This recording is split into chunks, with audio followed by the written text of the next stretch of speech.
Good morning and welcome to the fourth meeting of the Local Government and Communities Committee in 2020. Can I remind everyone present to turn off their mobile phones? The agenda item 1 is consideration of whether to take agenda item 4 in private. Item 4 is consideration of evidence heard today from the Scottish Public Services Ombudsman. Are we all agreed? Agreed. Thank you. That is agreed. Agenda item 2, the committee will take evidence on the Scottish Public Service Ombudsman Annual Report on Accounts 2018-19. Today I welcome Rosemary Agnew, the Ombudsman, Nicky McLean, Director, and John Stevenson, Head of Improvement Standards and Engagement, Scottish Public Service Ombudsman. I'd also like to welcome postgrad housing students from Stirling University who are in the public gallery as part of a study visit to the Scottish Parliament. I now invite the Ombudsman to make a brief opening statement. Good morning. Nice to see you all again. I'm not going to say a lot more than was in the initial response we sent for your briefing. There are a couple of things that I would like to pull out, though. One is it's quite a challenge commenting and talking about a report where we've moved on quite a long way since then. So I hope you forgive me for the fact that the briefing we gave you concerns current things as well as some of the things that were in the annual report. On the whole, I would say we had a very positive year. We managed to keep on top of our work well. I think we constantly improved our service. And I have to acknowledge the excellent contribution of the whole of my team. The one thing that I think is most fundamental, though, to last year and the current year is the issue of resources and workloads, because this impacts in two ways on us.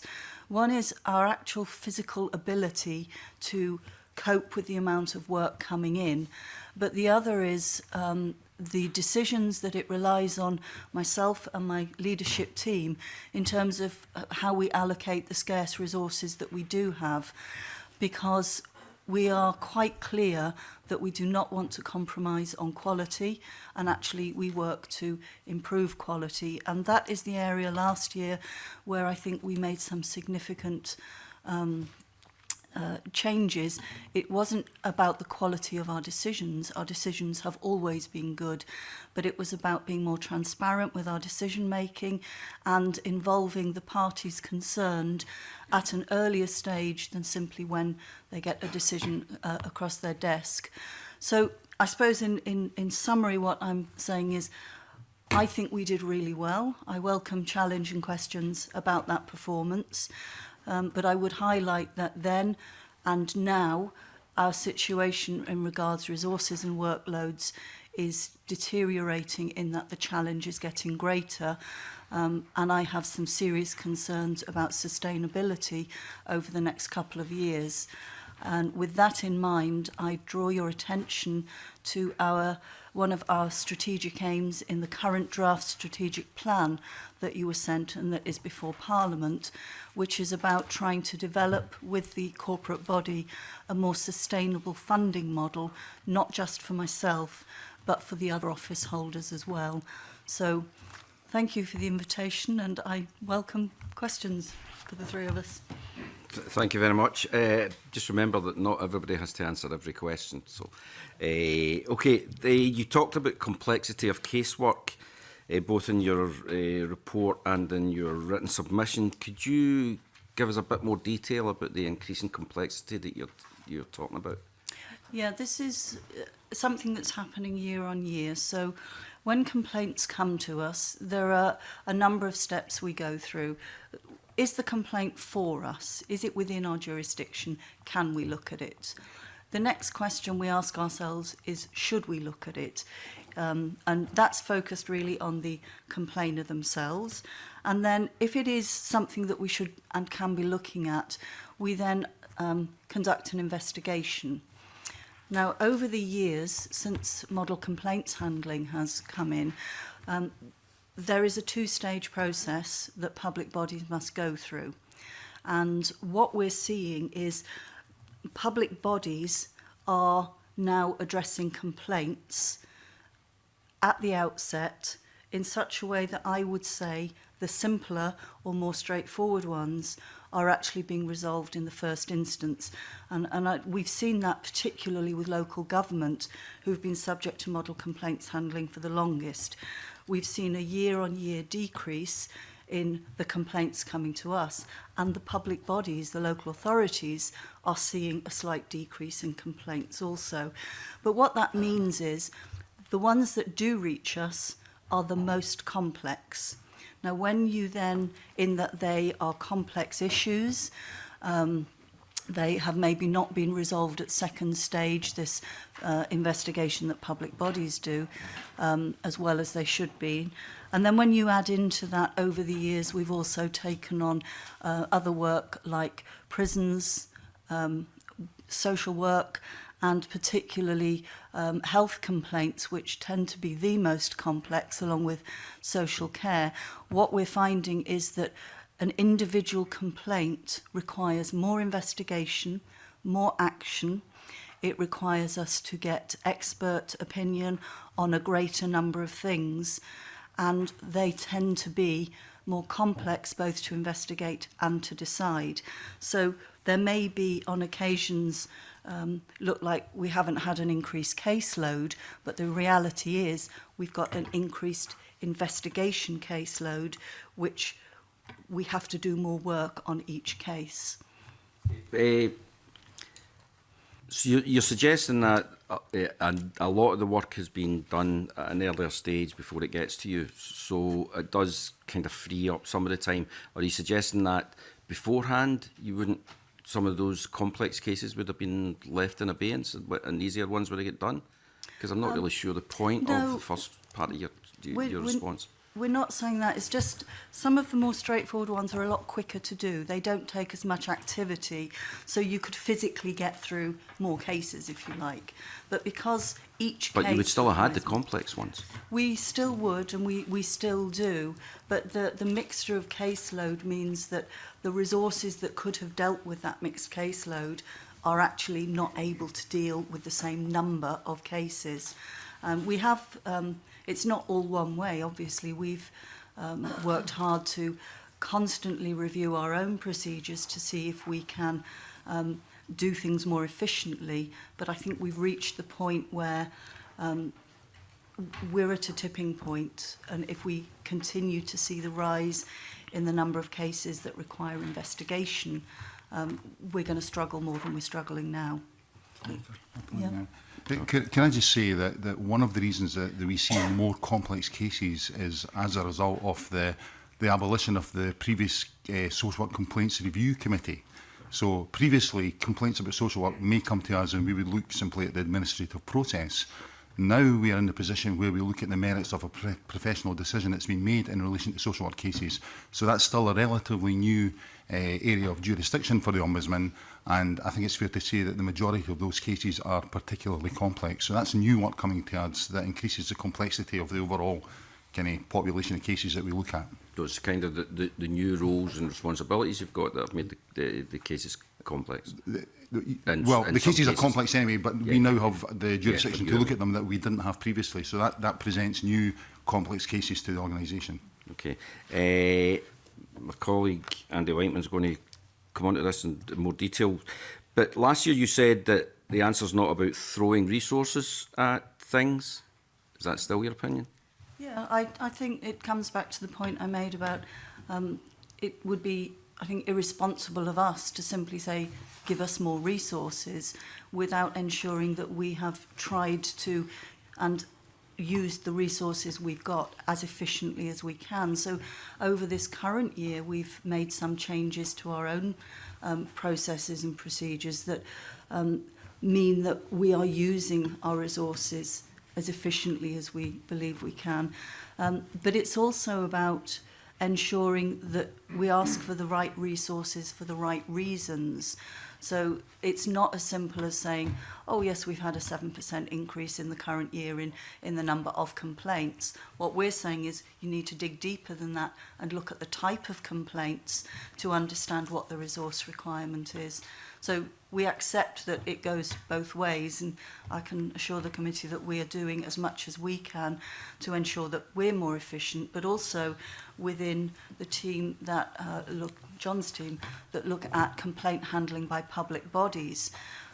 What we're also doing at the same time is gathering our information from our own work and from other areas to ensure that we provide some support to public bodies so that we can get them to improve complaint handling. And what it's highlighted for us is it's actually this second stage of the complaints that we need to support them in. So the current year we've done a lot more direct intervention or approaches to some of the public bodies to try and improve what they do, so that hopefully over the period of time we can try and manage some of that caseload coming in at that level. Because ultimately this isn't about volumes, it's not about who does what, it's about ensuring that those who use services get a good service at the outset, and the sooner their complaints are resolved, the better, preferably by the public body. So that is always within our sights as well. Okay, thank you. I'm going to move on to something, but I know my colleagues will want to come back to this. In your response, you said the first step that you take is, can we do it and should we do it? And that leads me on to, you'll be aware of recent media reports questioning the processes and decisions of the Scottish Housing Regulator in some cases. Can you clarify whether RSLs or individuals associated with them could make a complaint to the SPSO if they're unhappy with the SHR's conduct towards the RSL? Is it within your powers to take on such complaints? Oh, that's a good question. It depends is the answer, I think is the... I'm just trying to add to your complexity. We would not necessarily look at those things that are a relationship in the regulatory sense. But if an individual person brought a complaint to us that related to service of the housing regulator, we could look at that. So it would very much depend on the nature of the complaint brought to us. But what we wouldn't do, and I don't think that we can do, is look at that regulatory relationship, because we don't hold the housing regulator to account. We are responsible for looking at the service they provide, and it's a slightly different thing. So an analogy would be Audit Scotland. We can look at their administrative service, but anything they do as a regulator, they're held to account in a different way. So can I just clarify then that an individual may be able to come to you because of a specific complaint about how they're dealt with, or but an RSL wouldn't be able to? Possibly. What I would say is, if in doubt, come to us and we would signpost or look at it in the circumstances of those cases. Certainly what we couldn't do is if RSLs came together and said, we want to talk to you about the regulator, that would be, I think, well without our remit. I don't know if you want to add anything. I was just going to clarify, obviously, anyone bringing a complaint to us has to demonstrate that there's a personal injustice or hardship, so I think it would be tricky. Right, okay, that's great. So Thanks that's very much for that. Andrew? Thanks very much, Convener. Thanks for coming along this morning. I want to talk to you about resources, because you make quite a bit of that in your introduction, talking about your key risk. I mean, I note from your accounts, obviously, that as a public office holder, your costs are kind of fixed, staff, accommodation and running costs.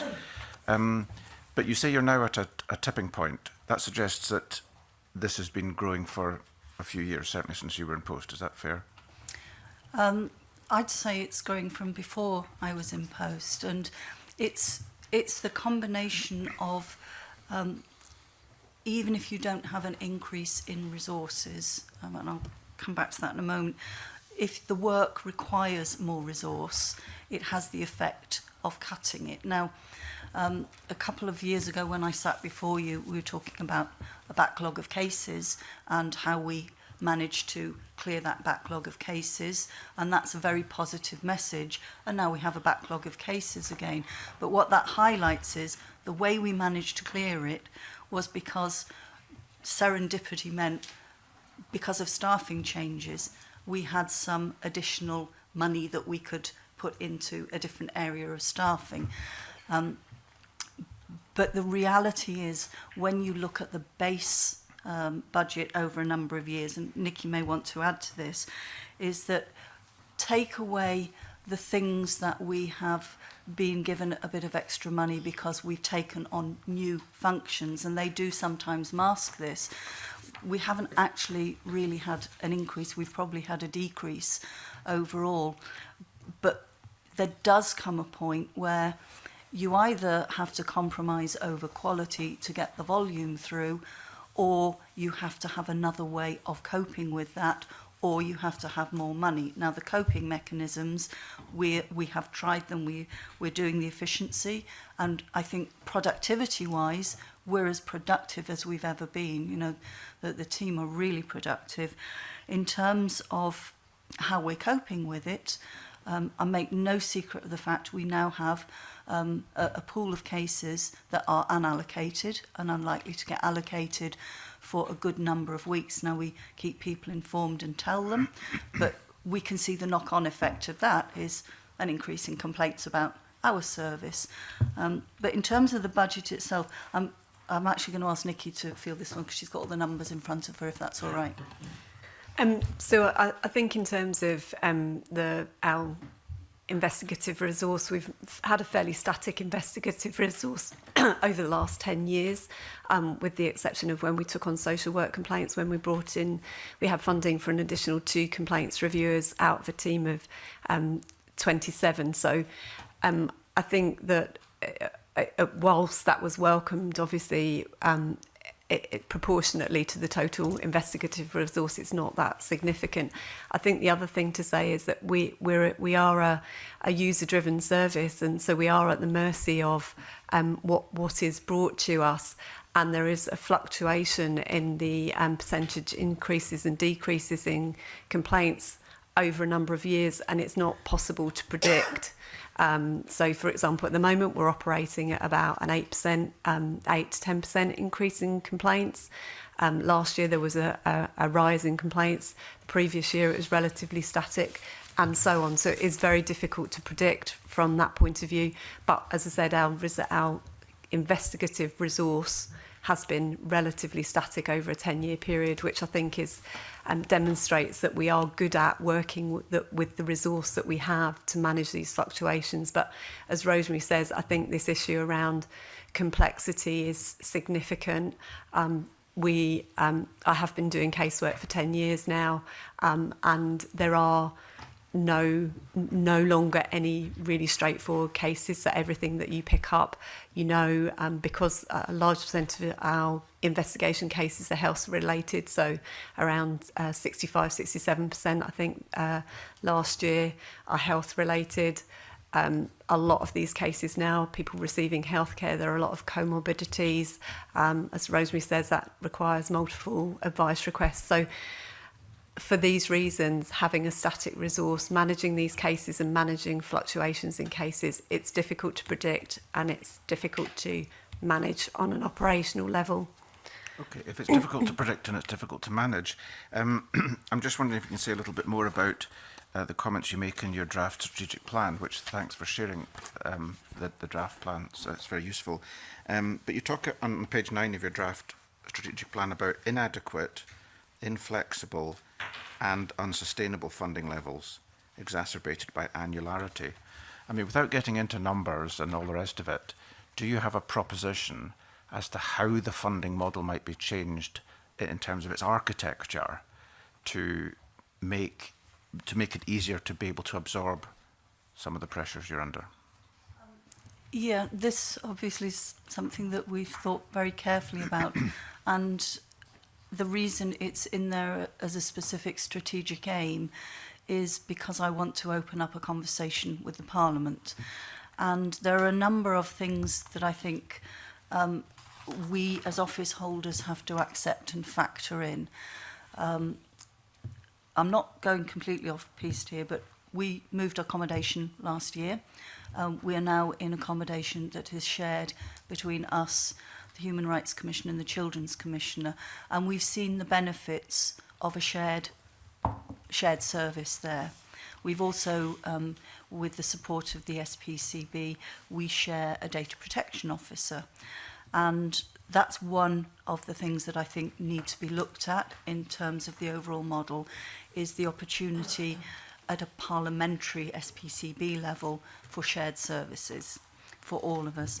The other thing that I think I would hope we can do is change the conversation away from it always focusing on volume. Volume is really important, but I think what the underlying point of this is that needs more exploration is a focus on the difference between what is a legislative duty and what is a legislative power, because those that make decisions about the budgets they give us, I think that distinction would be helpful in that a duty is something we have to do, a power is something we can do, and that suggests that in making funding decisions, we as a leadership team have to do this, is balance those things that we can do that we know add value to us, to society, to public bodies, to complainers, and those things that we absolutely have to do.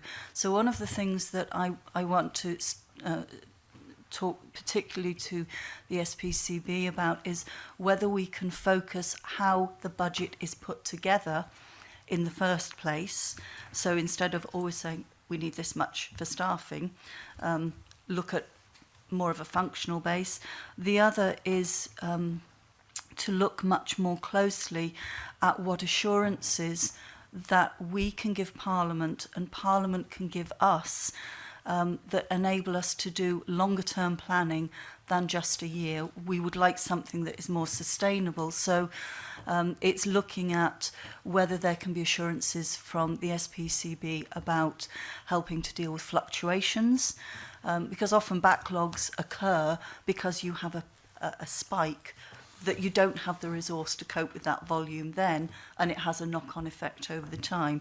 So basically it's a combination of those things, how the budget is made up, the conversation about looking at duties versus powers, and how the office holders between us are treated by the SPCB when it comes to budgets, but also I think it's only fair that within that there's an assurance by us about what happens if volumes go down, what happens if complaints over a period of time change, or we see a change in patterns. Right now the pattern is that they're going up, but if we can invest in the areas that are adding value through improving complaint handling, we would hope over time that some of those go down. So I haven't got here's the model, but those are the elements of it that I would want to explore.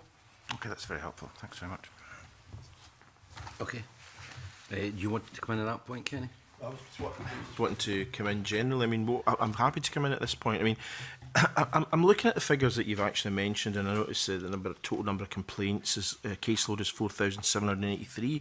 Can I ask how many of those do those include the 813 that are signposted, or is that? No, they're in addition. Yeah. So, and also Nikki has said that no longer there are any straightforward cases, and she said it's difficult to predict and difficult to manage. How many staff do you actually have working for you on cases? Time equivalent. So on the complaint side of the business, there's as I say, there's around 26 investigators, and then it's about 30 in total on that side of the business. So we're not being vague when we say about 30, it's just we have a lot of different working patterns. So when you add them up, it's equivalent to about 30 full-time equivalent. So each person will do an average of 150 cases a year? On average, I think it would be slightly lower than that. So, and it's again, we try to triage, so different people will have different types of caseloads. So some people may be doing early triage, so it's not split evenly across that resource. See, the reason I'm asking that is because, I mean, as MSPs, we all get cases. I mean, I've got 3 surgeries this Saturday. I don't know how many people are going to walk through the door. You know, that week past Saturday, my last 3 surgeries, I had 11 people with completely different and highly complex cases. And I agree with you, cases are getting complex, certainly getting more complex from my perspective, having first been elected in 1992 as a councillor. And the resource that we have is, you know, in terms of staff, it's either 2 or 3 people. You know, and you to run our offices, help us with cases and all the other things that we actually do. So I realise that you do have a different type of different work, but given the budget you have, which is about £4.7 million, I'm struggling to understand why there seems to be so much pressure in your system, given the amount of cases you have. Because I'm looking at the number of cases I have to deal with in a week, you know, and it's, you know, dozens every week, dozens, and every day you wake up in the morning and first you put your email on, you've got some today. I've had ones about suicide this morning. I've had ones this morning about the child abuse inquiry, an issue about housing, health.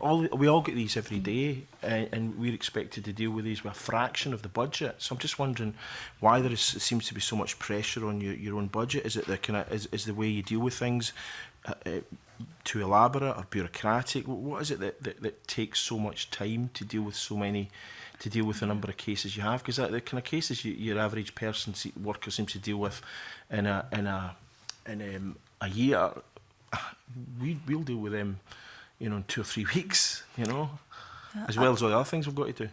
Yeah, it's a good point, and I understand it well. I think the difference is what the outcome has to be on what looking at a case means, in that within a legislative framework, I accept for investigation, I have to give reasons, and I have to make decisions, and those decisions can be judicially reviewed. So we probably have to do more of greater detail, because we have to reach a point where we make a robust decision about the actual issues. And you know, Nicky had mentioned a large proportion of our investigation work are health cases, and those require expert advice, because we can overturn and we can challenge clinical judgments as well. So I would say it's not that it's more bureaucratic. We probably just have to go into a lot more detail so that we give clear, robust reasons. There's also a point where I think we have to look both ways. It's not just about looking at something from a complainer perspective. We are independent and impartial, so we have to explore every avenue to the point that we can make that robust decision. So I think it's a different type of case handling, but it is actually some comfort to know that you're experiencing the same increase in complexity as we are. Sorry, just picking up one of the points that you made. I think it's just important to note that we have other statutory functions as well. So obviously not all of that budget is attached to that complaints work. So we obviously also have the Scottish Welfare Fund statutory function and the Complaints Standards Authority functions to deliver on as well. Yes, I appreciate your statutory functions. I mean, we basically have to do the best we possibly can for our constituents. I mean, obviously we're duty bound to actually do that. So I do realise there's differences. It's I've difficult understanding the differential in terms of, you know, the budget we have to work with is about 2% of what you have to work with in terms of dealing with constituency cases. And well, I'm not saying I would have as many or as complex cases as you have. I do think, you know, certainly. I wouldn't be surprised if it's 2,000 or 3,000 cases a year I would have to deal with, and I'm pretty sure my colleagues will be much the same. I'm obviously conscious of workloads for you, but I think if the committee were interested in coming in and having a look at the process that we follow and some of the types of issues that we handle, we would obviously be very happy to walk you through that, because I think that would give a good understanding of the level of detail and the complexity of the processes that we follow. Well, convener, that might be a good idea in actual fact, actually, because otherwise we're going to be having these same kind of issues coming up every year when you come along to give you. What we would perhaps be helpful is if one of our public reports we could explain to you how we got to that public report and that level of detail that's in it, you'd be more than welcome. Okay, thanks very much for that. I think Kenny was actually campaigning for a rise, but that was very useful. Graham, you wanted to come in earlier on, or something? Do you want to come in? Yeah, I've just got some general questions as well. I was going to come in on budgets, but that's been covered. But reading your written submission, I couldn't help thinking I've read this before. You seem to be making the same points year in, year out. And one of them is around your ask to have public value investigation powers. You've asked that before, we've discussed it before. You've said Scotland no longer leads the way. I'm pretty sure you've said that before. You have called for the ability to take complaints in any format. You've asked for that before. There seems to have been no progress on any of these. Yeah, we've only got an hour, haven't we? I'll start with the complaints in any format. When I came into office, and you're right, this is a long playing record. When I came into office, there was already some discussion with the Scottish Government about changes or extensions to our powers or changes to our Act. Some of them were technical to make it a more usable Act, but some of them were about some changes to what we could do under those powers. They divided into two, effectively those that could be done through a public service reform order, and those that required primary legislation. Now, complaints under any format was something that could be done by an order, and even 18 months ago, my belief from the assurances I was given by the government were, yeah, that's doable, let's look at how we do that. And I believe something came to committee about that as well. And that's driven not by our desire to extend our powers, that is driven by trying to enable us to make our services completely accessible. And late in the year, last year, we were informed that the government were no longer going to pursue this. So what we thought was going to happen... Sorry, before we move on, two things. Could you just remind us what format you can take complaints in? And can you tell us where that came from government? It was in the original legislation, and it says that we can take complaints in writing unless the Ombudsman thinks there are special circumstances that you shouldn't. Now, that in theory would enable us to take them in any format, but the problem with it is that it requires the complainer to demonstrate special circumstances. It doesn't enable us to openly say these are the circumstances where in a blanket way we will take complaints over the phone. Now we try and get around it by we'll take things down over the phone, write it down, send it to somebody, but it still has to be done in writing ultimately.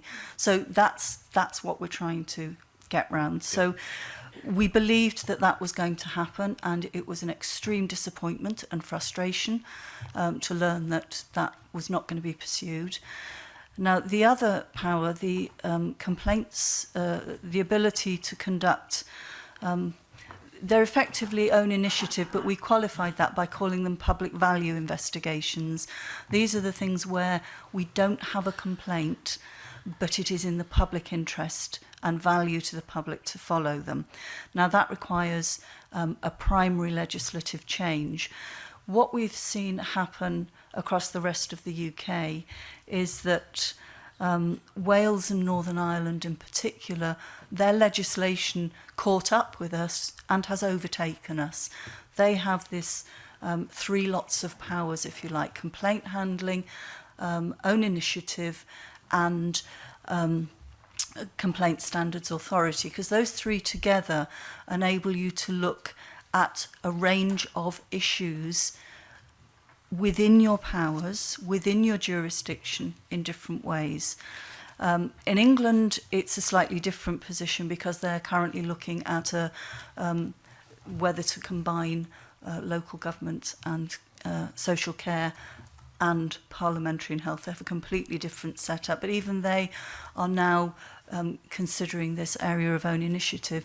But we've reached the point where we tried pursuing, we thought properly, the public service reform order, but one of the things that we now think needs to happen is there needs to be a scrutiny of the SPSO Act, because it was written for a time when we didn't have iPhones. There wasn't a huge amount of social media. We related to public services in a different way. Public services were organised and delivered in a different way. We think there are elements of our Act now that need to be updated so that we basically have an ombudsman not just that serves Scotland's needs, but also is recognised in a wider context of doing what a public service ombudsman in the modern world tends to do. So we looked at UK, we look further afield, and I think we copied you into something that was adopted by the Council of Europe, the Venice Principles of what an ombudsman service should be looking at. And we, if you like, tick many of the boxes, but actually some of the crucial value-adding ones we don't have the powers for. And just as an aside, the International Ombudsman Association, I believe, are confident that that will actually get adopted by the UN as well. So this is an international standard that we currently don't meet. Now, standards are fine, but fundamentally, at heart, I think we could do better for complainers. I think we could do better for public services with an adjustment to our powers. So one of the things that I will be bringing to the Parliament over the next 18 months is actually a paper on why I think we need a scrutiny of our legislation. Which again, you've said before. Yeah. You have. I'd put off doing it because of the assurances I was given by government. So who in government gave you that assurance?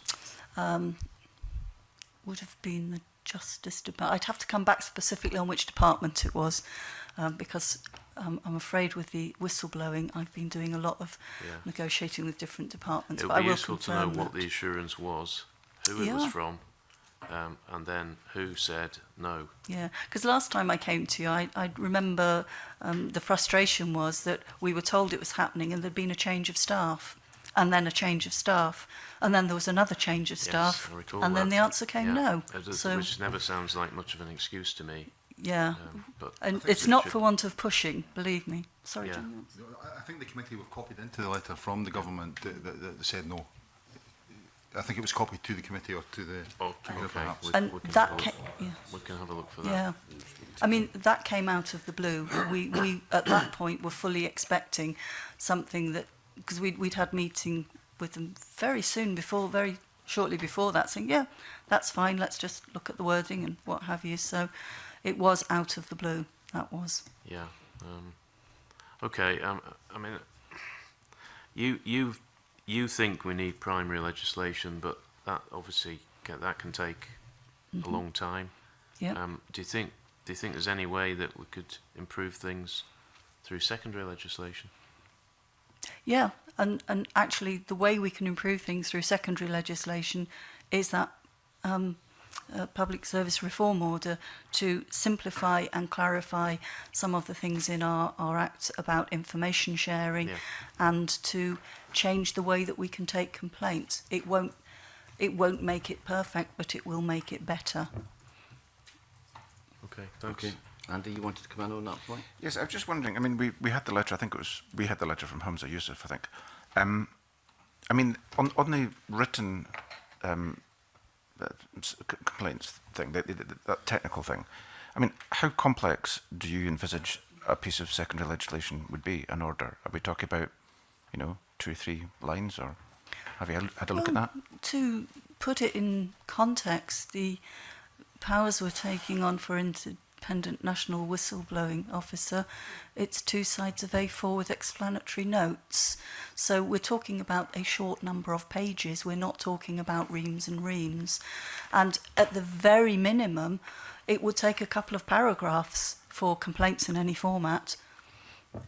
Okay, I mean, if you feel you want to draft something, I'd certainly be happy to see it, because the government's view was they didn't have the resources, which I know the government is things are tight and there's lots going on and all the rest of it, but then it's a question of priorities. But I didn't actually think the resources for this would be a tremendous amount, and then it's just 40 days in Parliament.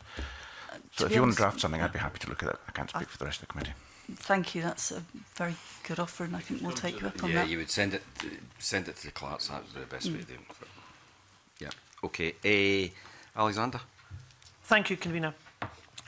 You've talked about the profile and the complexity of complaints, and I think Mr Stevens talked about the change from the Social Work Committee. So that has meant that under the new direction of integrated joint boards, there has been an increased amount of support into that. Can I ask you to sort of give us more information as to how that has blossomed or grown, or because we're well aware that across the authorities, the IGBs are struggling with their day-to-day, but when it comes to complaints, there may be a bigger problem that is on the horizon that you've identified that could well then become something for the future. Do you want to pick this one up? So, sorry, can you just...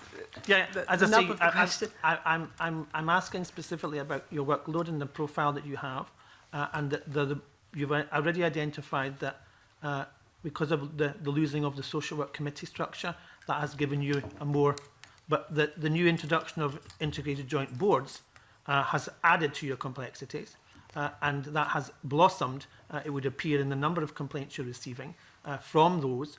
As I say, we've identified here in the Parliament, and others have given evidence to say that IGBs are struggling to cope with their resources, manpower, workload, all of that.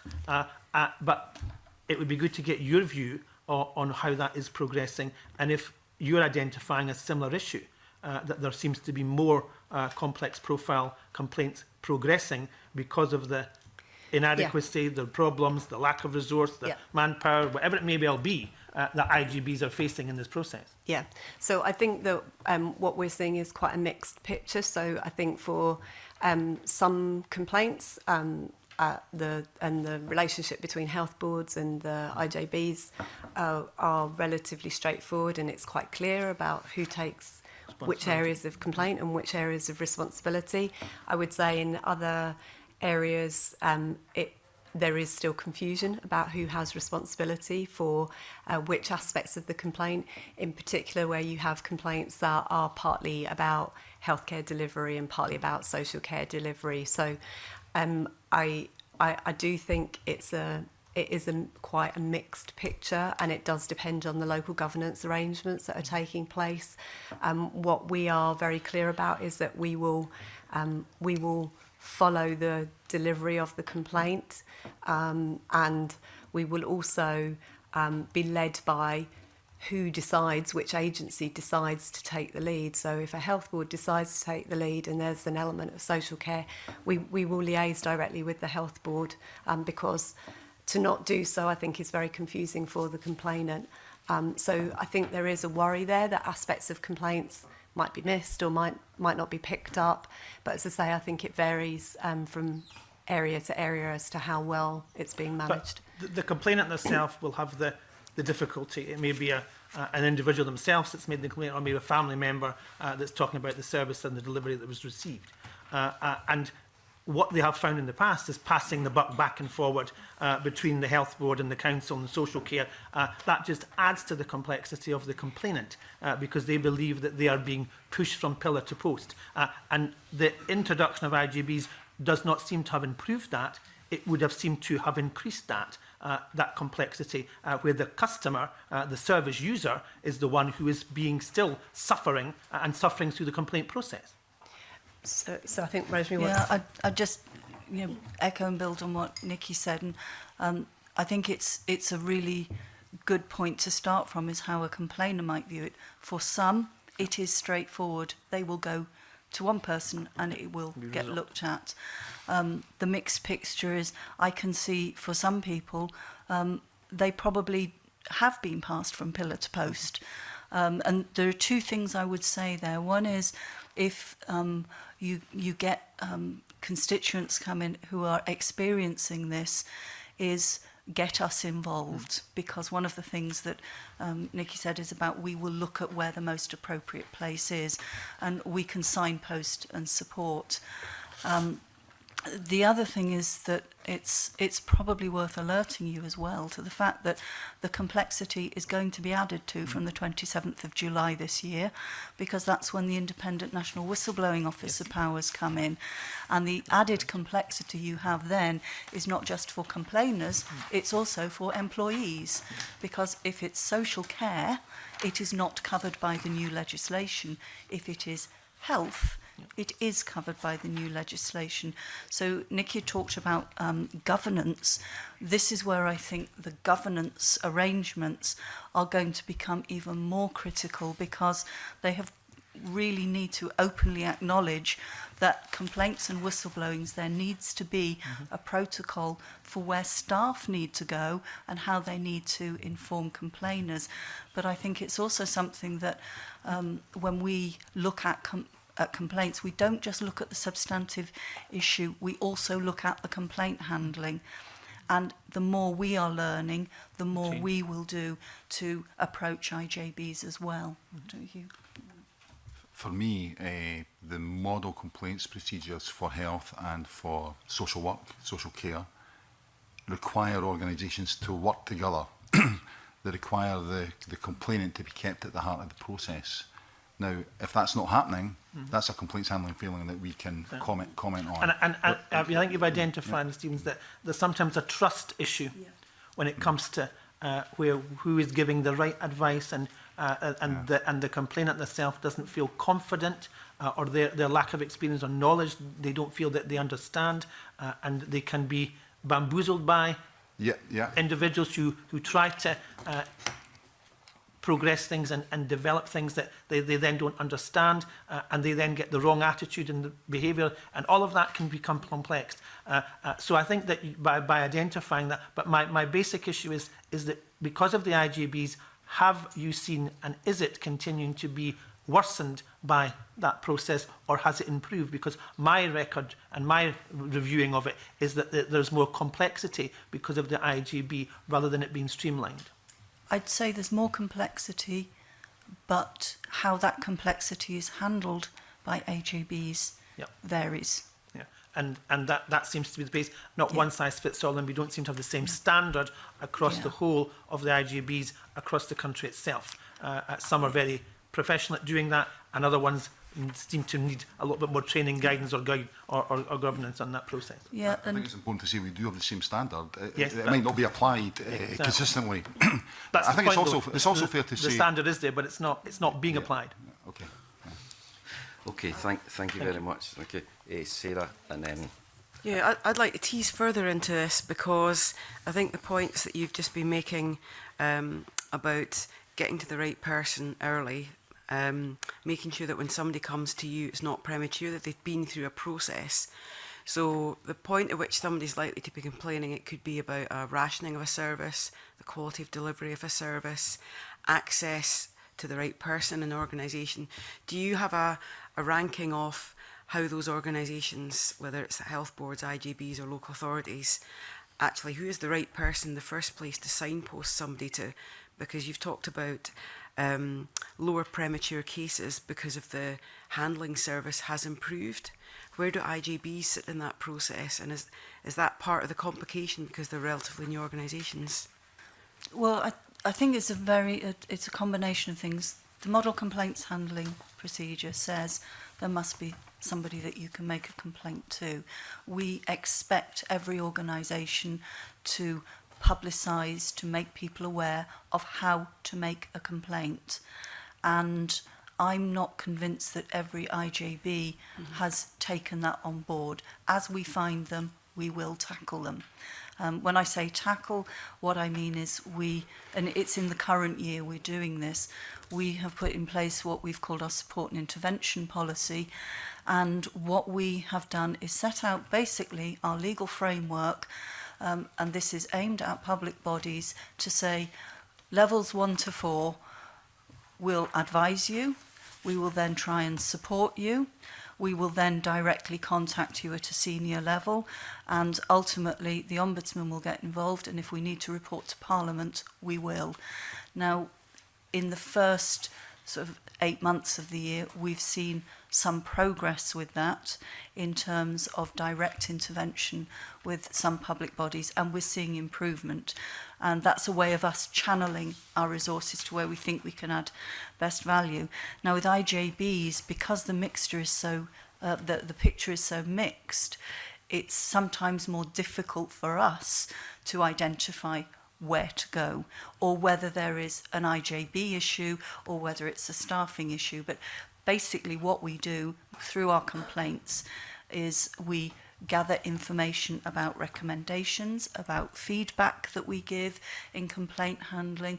We look at complaint handling when we're looking at complaints, and as soon as we identify something that we think there's a problem, we will go to the IJB. And crucial to that, I think, is this fundamental thing, regardless of whether you're a public service or any organisation, you should make it clear how to make a complaint. And if we find that public bodies, IJBs included, aren't doing that, we will take action with them under our Complaint Standards Authority powers. So we're in relatively early days, so the comments you've made about health and local government in the past, with model complaints, removing premature complaints and dealing with things better on the ground, we're not at that point yet with IJBs. That's what you're saying to us? I would say not, but I would say it's probably more complex than it was for local authority and health, because they're not just learning about being an organisation and complaints and things. It's actually how they, as IJBs, operate. And I think that's probably at the heart of this, as Nikki said, their governance arrangements and how they work together, because not all IJBs are the same. And the other thing I was thinking about was you've made a comment about how you actually contact somebody. You've talked about it earlier, how you start the complaint off, access to free phones. Are IJBs now going where local authorities are going? You know, who would you phone? And is it a free phone to just get into the system if you're thinking about the kind of people that are needing to start that process? Just basic stuff. Yeah. But there's no requirement. Yeah. I don't think we know that level of detail, but it's not a specific requirement. But we do suggest it as good practice where we come across it. So it's just a level of detail I don't know. It sounds like a level of detail, but it's going back to Kenny's point about when you're dealing with somebody who comes to you, where is their starting point? Is it email, letter, phoning? How people actually find the right person to begin to complain to on the ground before they even come to you. There's something about the efficiency, but also the fairness. Yeah, I think when we look at complaints, we do look at how the way the complaint was handled. And if it's something that we find in a complaint, that's a way that we can follow it. Back to, if the person says, look, I didn't know who to go to, I was passed from this person to that person, we will look at that process that they were put through, and if it doesn't follow a reasonable model complaints process, if it doesn't provide the service in terms of complaint handling that it should have done, including that point of entry, we will pick it up. When I say I don't know the detail, it's we haven't done a survey of all IJBs to see if they all have free phone numbers or what have you, but it's certainly practice we would suggest. It's something that would be quite good to do. Thinking in terms of the nature of our questioning today, other organisations are much further ahead and down the line. So there's something about feeding back what is good practice, what is not so good practice, and what will incur your wrath because it's just not acceptable. Something about how people step up. It's perhaps important to say that the model CHP that applies across the public sector applies equally to IGBs. It's also important to say that as part of the suite of model CHP documents, model complaints handling documents, there is a requirement to have a standardised public-facing document and information that tells customers that they can complain in any way they want, so verbally, in writing, online and so on. It allows for the organisation to adapt and adopt it to deliver its local information. So yeah, I think the question you asked was, how do I know who to go to? Then the model complaints procedure places a responsibility on bodies to amend that public-facing information to give specific details about how they access the complaints handling service, and it applies equally to IGBs, although they're still relatively new and immature in their life cycle. It applies to them equally in the same way it does to every other organisation. So the question then is how we pick it up, and we pick it up through complaints. It's not something we've specifically gone to survey. I hate to come back to resources. We don't have the resource to do that. But as soon as we identify it, and if we identify it as part of a complaint, we will make it a recommendation that then changes that. I don't know if you want to add anything. Yeah, the last thing I would say is that public bodies have a statutory duty to signpost to SPSO once they've completed their complaints process. So again, as Rosemary said, if we were reviewing a case and we could see that someone has found their way to us without being signposted, as the statutory duty requires, we would pick that up as well. Which is why I say if you have constituents who are having difficulty, it may well be that we signpost them back, but it would be signposting them to a specific place, and we would obviously take on board the fact that they've had this difficulty and make sure that somebody did look at their complaint. But the more we can detect it, the more we can do something about it. Thanks. Thank you, Convener. Good morning, panel. Just picking up on a few points that have been raised thus far. Going back to the budget issue, I mean, how much are you wanting then? I mean, where you are now and where you want to go, just so we get an idea of, you know, further to the detailed discussion on what you would like to achieve concretely. What is the figure that you feel you need in order to deliver that? Right. It's probably worth just updating you on our budget in the current year and the year coming up. We have, obviously, we're taking on the Independent National Whistleblowing Officer functions. We're also the leaseholders for the shared service of Bridgeside House, the office. So part of our budget reflects that shared service. We are going to be seen, obviously we will have an increase for the Independent National Whistleblowing Officer functions. Now, as part of taking on those functions, we have agreement that we've got 2 extra members of staff within our main organisation to help us build capacity, because we're taking on an extra team, but we're not taking on an extra ombudsman. I'm not taking on an extra leadership team. So we've been given 2 extra staff at team manager level to help us organise to build that capacity. Now, that is not about volumes. If we then look at, in terms of the complaints coming into us, in an ideal world, if you said, how much do you want? I'd say probably another couple of £100,000 to have 3 or 4 more investigators. And it's not just about how much caseload an investigator holds. It's also about how quickly we can look at them, because at the heart of this is trying to resolve it for the complainer and not have it hanging over the heads of those concerned. So just as a minimum for investigation of these public sector complaints, if you could give me £200,000, I'd be very, very happy compared to where I am now. The other thing I really must stress on this is not just about money. It's not just about service. There's also a very strong push, and it's something that I think is characteristic of Scotland's public sector and the way we're trying to organise us and do business, is equally an understanding about well-being. And well-being is not just about complainers, it's not just about those complained about, it's also well-being for my own team. And that goes beyond, I have a statutory duty. I'd love it if you came to visit us, because one of the things I hope you'd then appreciate, and I think you probably do from what you've said, is it's relentless. This work, your in-tray is never empty.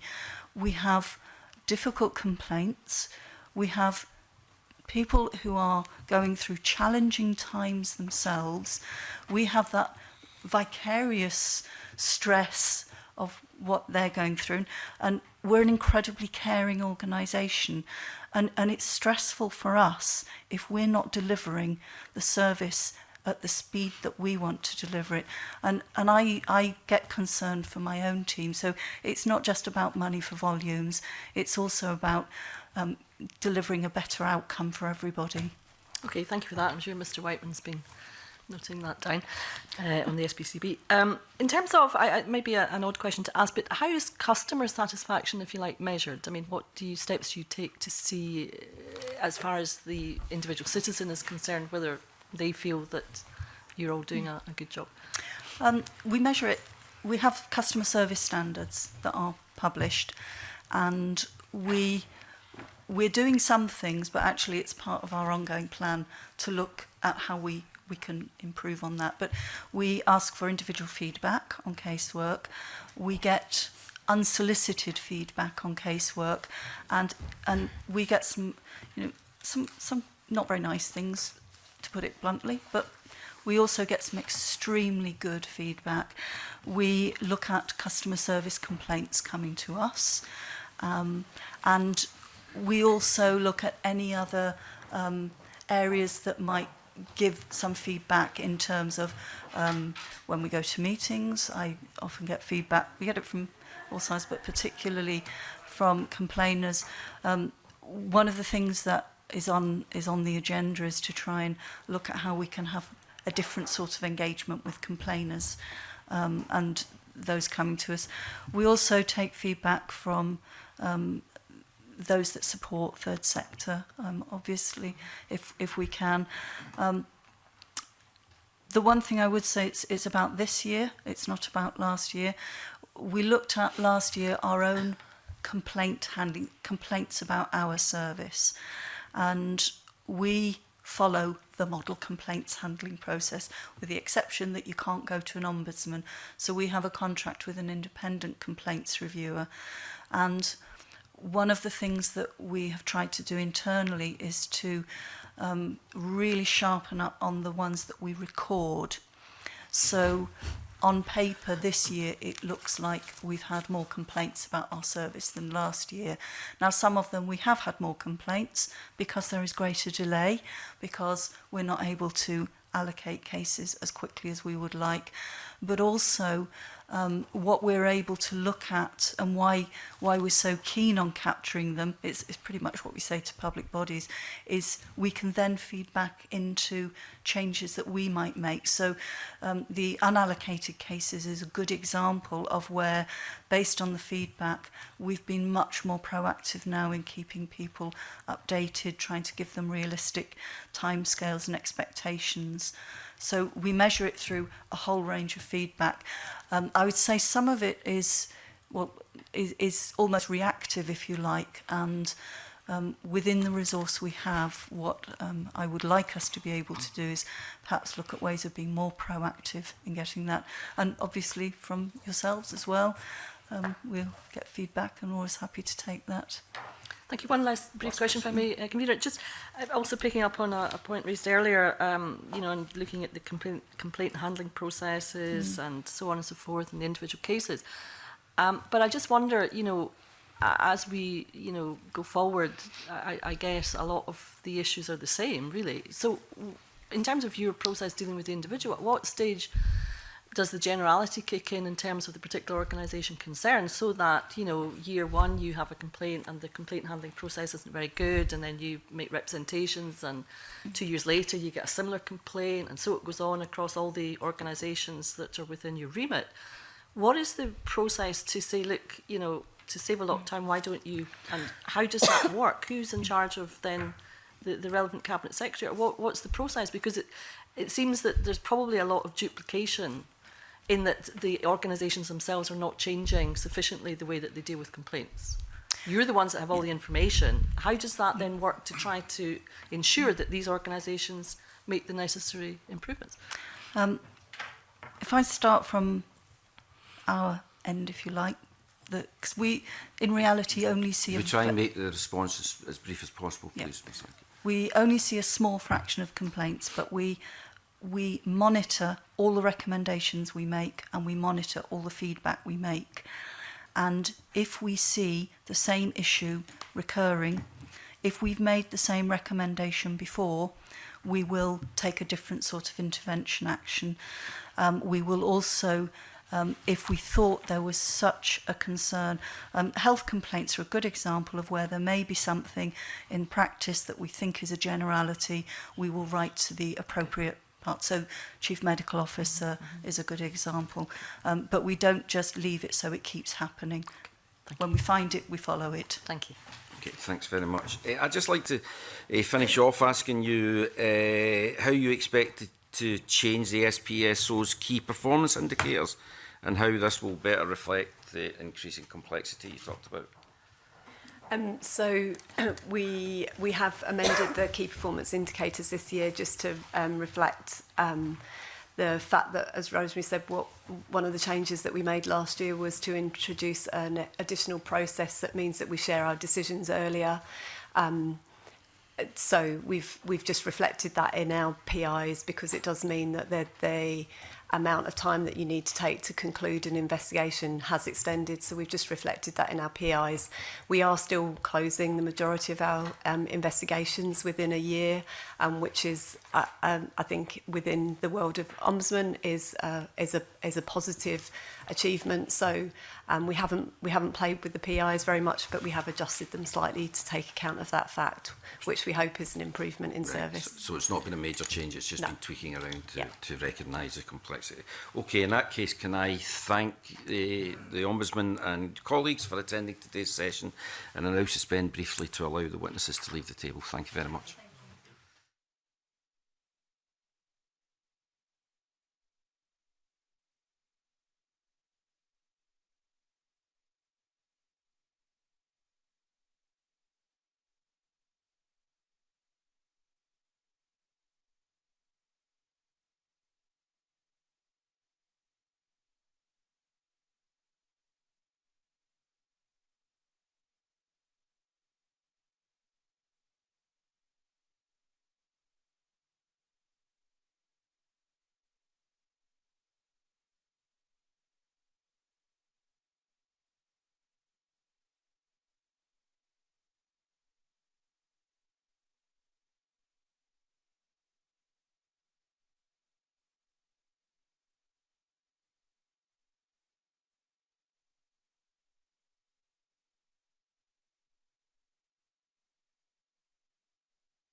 Agenda item 3 is consideration of negative instrument 438 as listed on the agenda. I refer members to paper number 4. The instrument is laid under the negative procedure, which means that its provisions will come into force unless the Parliament agrees to a motion to annul it. No motions to annul have been laid. As set out in the associated paper, the Delegated Powers and Law Reform Committee considered the instrument on the 21st of January 2020 and drew this committee's attention to a drafting error. However, the Government has committed to rectifying this error with an amending instrument, and the DPLR Committee has welcomed this course of action. Do members have any comments on the instrument? Okay, in that case, I invite the committee to agree that it does not wish to make any further recommendations in relation to this instrument. Agreed. Thank you very much. We agreed, and that concludes the public part of today's meeting. I now move the meeting into private. Thank you.